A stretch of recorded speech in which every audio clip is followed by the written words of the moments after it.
بسم الله الرحمن الرحيم. قل أوحي إلي أنه استمع نفر من الجن فقالوا إنا سمعنا قرآنا عجبا يهدي إلى الرشد فآمنا به ولن نشرك بربنا أحدا وأنه تعالى جد ربنا ما اتخذ صاحبة ولا ولدا وأنه كان يقول سفيهنا على الله شططا وأنا ظننا أن لن تقول الإنس والجن على الله كذبا وأنه كان رجال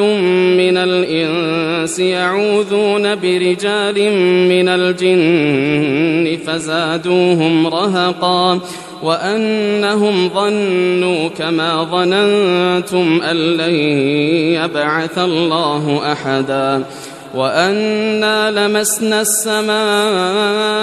فوجدناها ملئت حرسا شديدا وشهبا وأنا كنا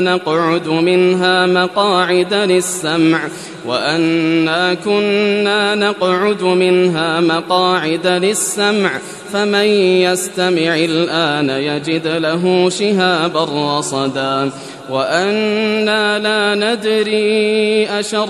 أريد بمن في الأرض أم أراد بهم ربهم رشدا وأنا منا الصالحون ومنا دون ذلك كنا طرائق قددا وأنا ظننا أن لن نعجز الله في الأرض ولن نعجزه هربا وأنا لما سمعنا الهدى آمنا به فمن يؤمن بربه فلا يخاف بخسا ولا رهقا وأنا منا المسلمون ومنا القاسطون فمن أسلم فأولئك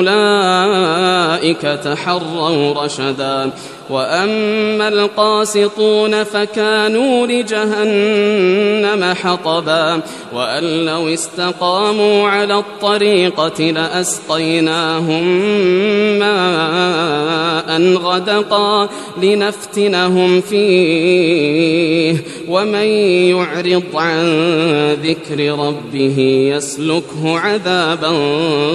صعدا وأن المساجد لله فلا تدعوا مع الله أحدا وأنه لما قام عبد الله يدعوه كادوا يكونون عليه لبدا قل إنما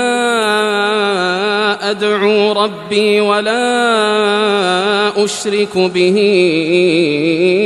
أحدا قل إني لا أملك لكم ضرا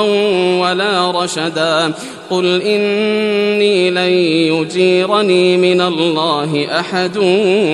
ولن أجد من دونه ملتحدا إلا بلاغا من الله ورسالاته ومن يعص الله ورسوله فإن له نار جهنم خالدين فيها أبدا حتى إذا رأوا ما يوعدون فسيعلمون من أضعف ناصرا وأقل عددا قل إن أدري أقريب ما توعدون أم يجعل له ربي أمدا عالم الغيب فلا يظهر على غيبه أحدا إلا من ارتضى من رسول فإنه يسلك من بين يديه ومن خلفه رصدا ليعلم أن قد أبلغوا رسالات ربهم وأحاط بما لديهم وأحاط بما لديهم وأحصى كل شيء عددا.